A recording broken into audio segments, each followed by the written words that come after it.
12 तारीख के यदि पिछले 5 दिन के हम आंकड़े लें, जो टेस्टिंग लगातार चल रही थी लगभग 80,000 से अबव और 1 लाख के आसपास, वो किस तरह से टेस्टिंग घटाई जा रही है। तमाम कंप्लेंट्स आ रही हैं, सोशल मीडिया भरा हुआ है, समाचार पत्रों में हैं, वीडियोस में हैं, और आम जनमानस की भी कंप्लेंट कांग्रेस के कार्यकर्ताओं तक है।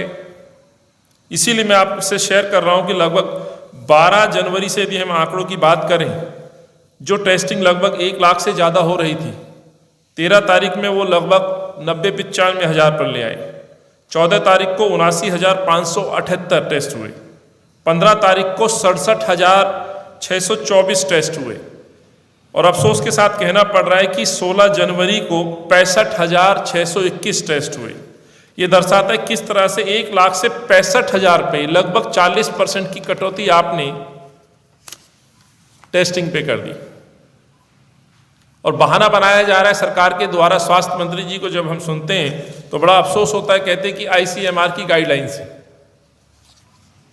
आईसीएमआर की गाइडलाइंस कहीं पर भी सरकार को रोकने के लिए नहीं है कि आप टेस्ट नहीं करेंगे, लेकिन अरविंद सरकार, उनके मंत्री उसका उदाहरण सामने रखते हुए दिल्ली के लोगों को संक्रमण की तरफ धकेलने में मजबूर कर रहे हैं। लोग टेस्ट कराना चाहते हैं, टेस्ट नहीं कर रहे हैं। सरकार ने अपने हाथ खींच लिए। सरकार की किसी भी सेंटर पे जहां संक्रमण की जांच होती है वहां पर किट उपलब्ध नहीं है। लोग इंतजार में बैठे हुए हैं। एक तरफ आप कहते हैं कि सब जांच कराइए, क्वारंटीन रहिए, आइसोलेशन में जाइए, और दूसरी तरफ आप टेस्ट नहीं करते हैं। टेस्ट रोके जा रहे हैं, कम किए जा रहे हैं, और संक्रमण को कम दिखाने की कोशिश की जा रही है। कहीं ना कहीं पूर्व की भांति जब संक्रमण दिल्ली और देश में फैला था, उस समय भी आपको मालूम होगा किस तरह से आंकड़ों को छुपाने का काम सरकार ने किया था। न केवल संक्रमित व्यक्ति अपने घर पे रहने के लिए मजबूर थे, बल्कि कईयों के तो प्राण अपने घर में इस वजह से निकल गए कि उनको बेड नहीं मिल पाए, इलाज नहीं मिल पाया। इस संक्रमण दर को घटाने का काम, या यूं कहूं कि आंकड़ों को छुपाने का काम सरकार कर रही है। यदि टेस्टिंग हो और जांच हो तो आप इस बात से अंदाजा लगा सकते हैं कि लगभग 30% से ज्यादा संक्रमित व्यक्ति आज दिल्ली के अंदर है। हर तीसरा व्यक्ति आज संक्रमित है। जहां पे मुझे लगता है कि सरकार को, अरविंद केजरीवाल को, दिल्ली वासियों को इस बीमारी से बचाने के लिए काम करना आवश्यक है। इस बीमारी के खिलाफ जंग लड़ना बहुत जरूरी है। हालांकि अरविंद अपने बयानों में, प्रेस वार्ता में बार बार ये बात तो कहते हैं, लेकिन पूर्व की भांति अरविंद केजरीवाल छुप के घर में बैठ जाते हैं।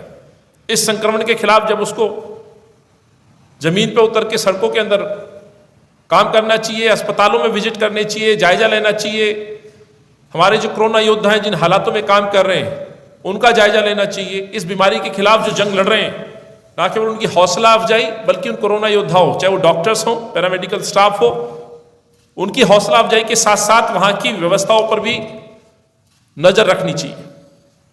अरविंद ऐसा नहीं करते हैं, बल्कि अपनी चुनावी यात्रा के सफर पर लगातार अपने दौरे कर रहे हैं।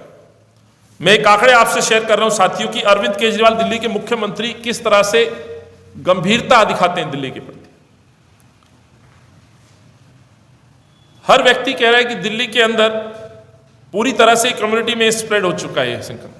तमाम रिपोर्ट्स आ रही हैं, लेकिन अरविंद केजरीवाल साहब दिल्ली को छोड़ के अपने मंत्रिमंडल के साथ चुनावी टूरिज्म पर। हैरानगी होगी जो आंकड़े मैं आपके सामने प्रस्तुत कर रहा हूं। जनवरी के पिछले 16 दिनों में इस संक्रमण, और जनवरी की मैं बात कर रहा हूं जब से संक्रमण में गति आई है, अरविंद केजरीवाल गोवा जाते हैं, पंजाब जाते हैं, यूपी और उत्तराखंड में जाकर के मीटिंग और सभाएं करते हैं, चंडीगढ़ में यात्राएं करते हैं। 7 दिन आप क्वारंटीन में रहते हैं, आप कहते हैं आपको संक्रमण हो गया है। 7 दिन में आप एक पीसी करते हैं और फिर अपने चुनावी सफर पे निकल जाते हैं। साथियों, 16 दिन अरविंद केजरीवाल ने अपने इन चुनावी यात्राओं में बिता दिए। दिल्ली में 7 दिन क्वारंटीन में बिता दिए,